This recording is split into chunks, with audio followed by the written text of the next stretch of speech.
How much do we know about pottery in Strasburg? Stay tuned to County Conversations.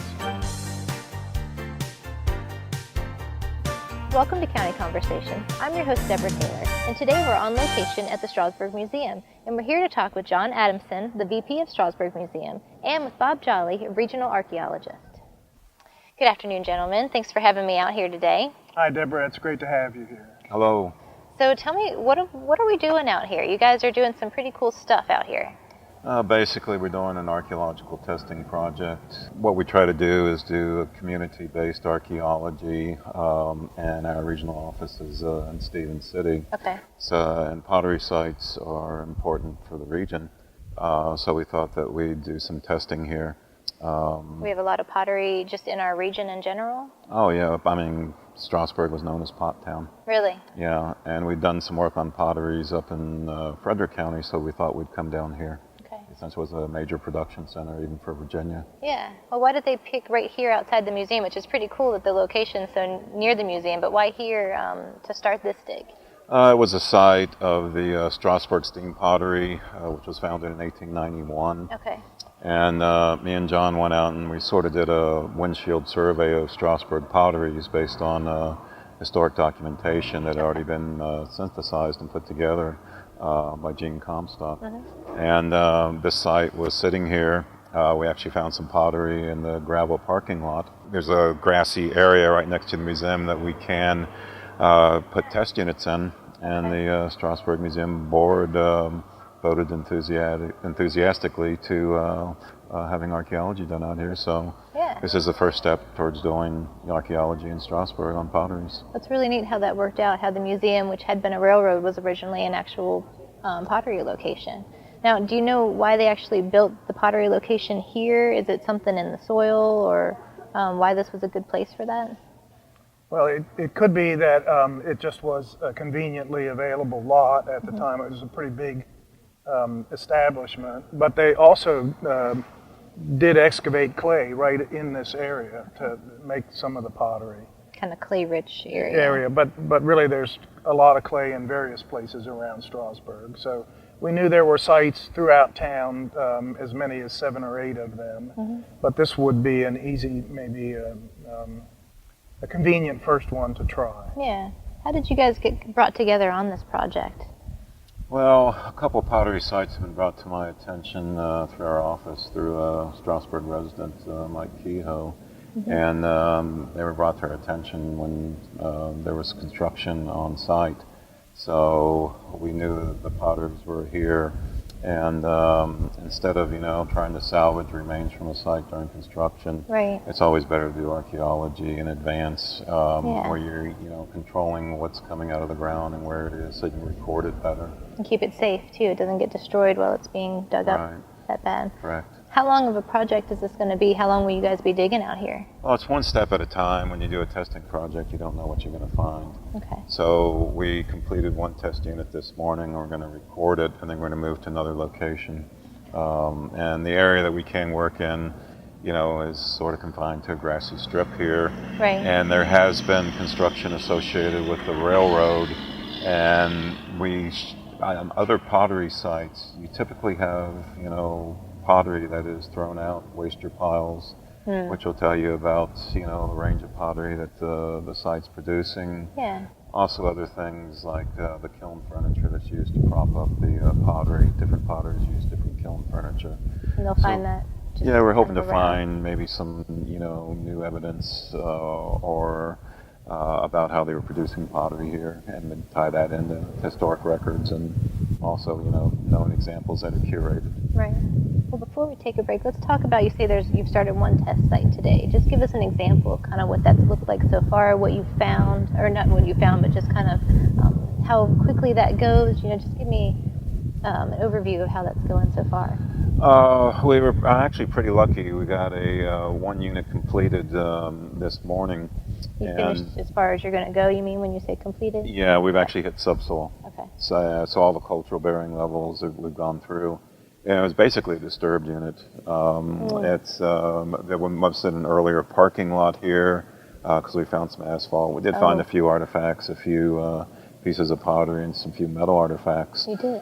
But we're hoping when we move closer up to the building and to the gravel parking lot that there may be more there. Okay, well great. Well, I think we're going to take a quick break. But after the break, we're going to find out what they do with what they're finding. You're watching County Conversations.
Welcome back to County Conversations. We're here at the Strasburg Museum speaking with John Adamson and Bob Jolly about their dig.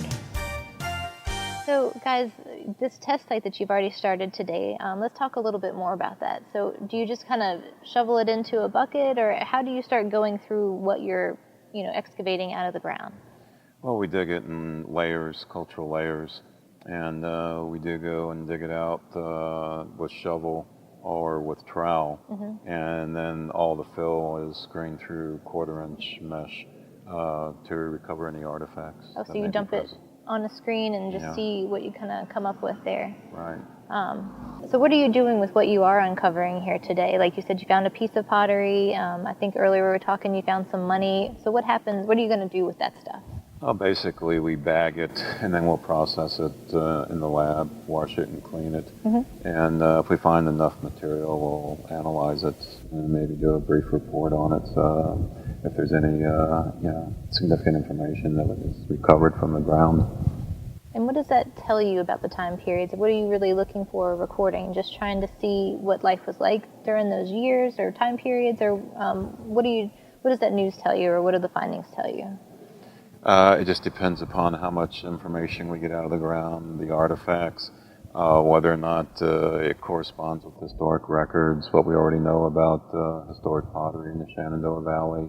There's a lot of local knowledge with regards to what was produced and which potters were producing what. But it's just another sort of avenue or window that you can use to compare that to other historic documentation and records. And what do you do when it doesn't correspond? That's kind of interesting. Do you then have to dig even more to figure out where the gap came from, or? Well, that sort of demonstrates the value of historic archaeology, when you're actually providing new information that isn't there in the records. That's what it's all about, right? Right. What kind of, for you personally, in your career, what's the time period that you've studied? Say, how many different years? I've done prehistoric and then also historic.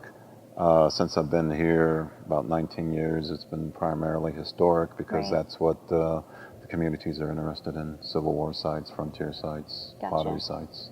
But say, how far back, say stuff that you've been digging at, what's the, say, oldest piece that you found to? I've worked on Native American sites elsewhere, dating back to 8,000-9,000 years ago. Really? Yeah. Wow. That is pretty valuable to have at the museum here, to have an expert like Bob here. What does that mean for you guys? Well, it's been, for me personally, it's been very much interesting. I've never done any archaeology before, so everything that happens is new to me. The museum as a pottery business in 1891 was actually kind of late. That is, there were other potteries in town way before 1891. Those other potteries, some of them marked their wear, but we don't really have anything marked from the museum.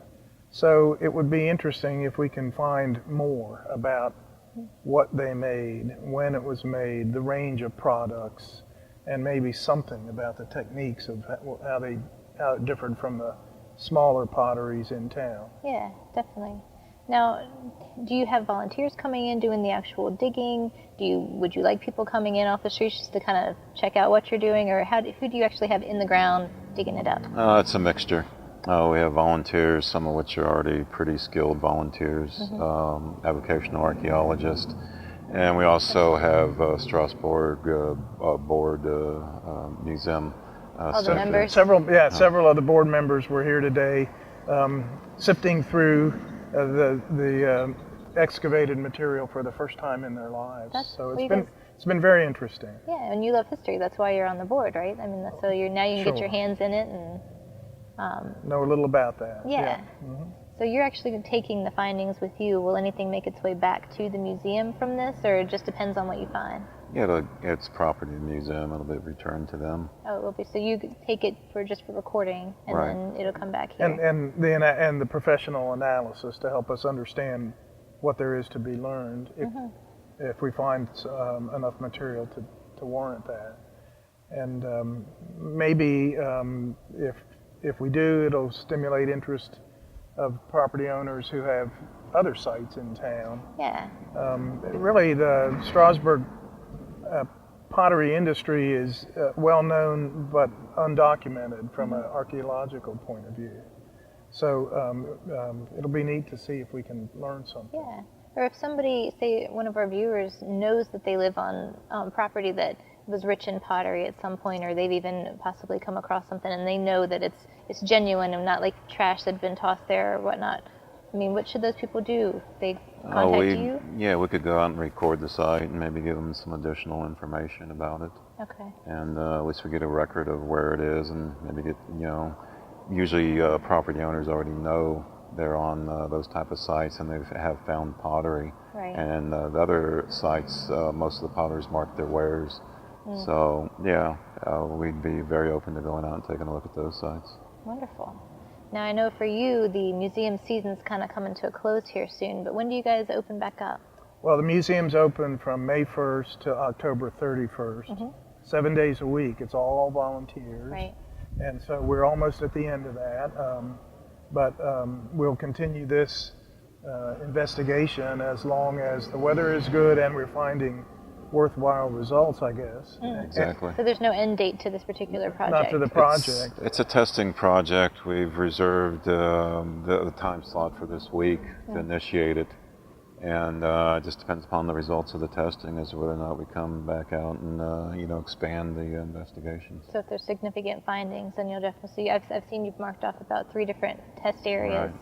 So if you start finding things, then you'll start expanding and just kind of go from there. Right, one step at a time. Gotcha. Well, if anybody is interested in volunteering or they want to come out and see you guys, what should those people do? Well, for volunteering,